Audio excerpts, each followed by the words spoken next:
And this is a project called My Neighborhood, which we've been working on with the city of Reykjavik since 2011, where a part of the budget of the new construction in the city is basically given out to people. And then people come up with ideas on what to build, and then people can have a deliberation about what should be built.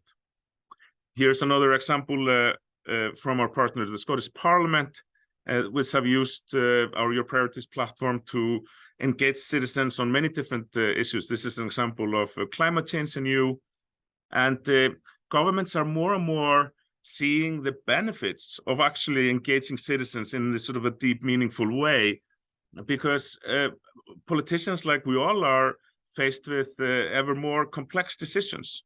There's a lot of technological decisions. There's societies are changing in terms of people expectations are changing and so on. And it's all happening very fast. So engaging with citizens in this way really helps to, sort of move information in the places where they are, can be used in a practical way. And this is another project in Iceland on a national level where the government was working on some changes to the constitution, or trying to make some changes to the constitution, and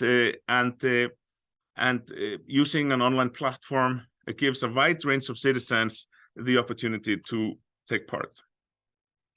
And but nothing of this would be very useful if we wouldn't have constructive deliberation. And when we did our first pilot project in 2009, the Citizens Foundation, we got a small grant from the Icelandic Parliament, and we implemented a project called Shadow Parliament, where we were getting laws from the Icelandic Parliament website, and we were giving people the opportunity to comment on them.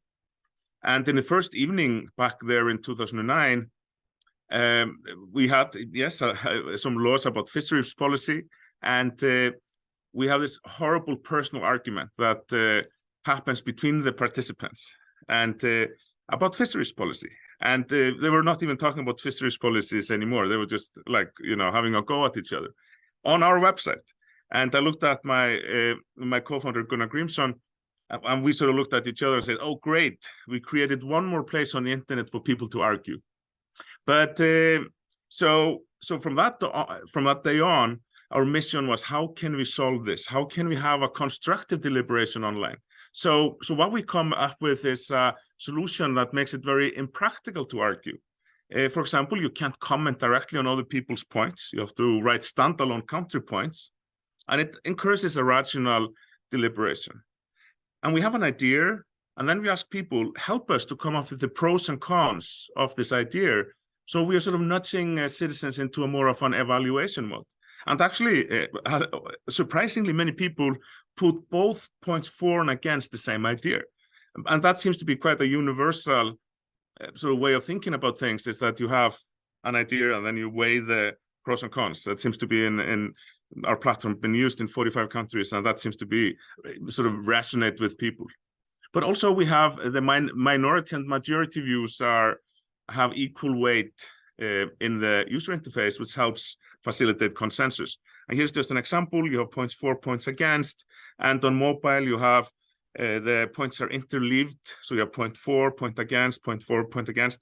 So it's like maybe you've heard of the thing called echo chambers online, like with social media, which means that you only see content that you agree with, because that's how some of the algorithms work. This sort of deliberation system is sort of the anti-echo chamber. We literally design the software and the website so you have to see the points from the other side. You can't go through, you can't keep on scrolling. They're right there always. And also quite often we have minority viewpoints, even if there's like hundreds or 1,000 people who support something and only few who don't support it. Often the information provided by the person who doesn't like it is important.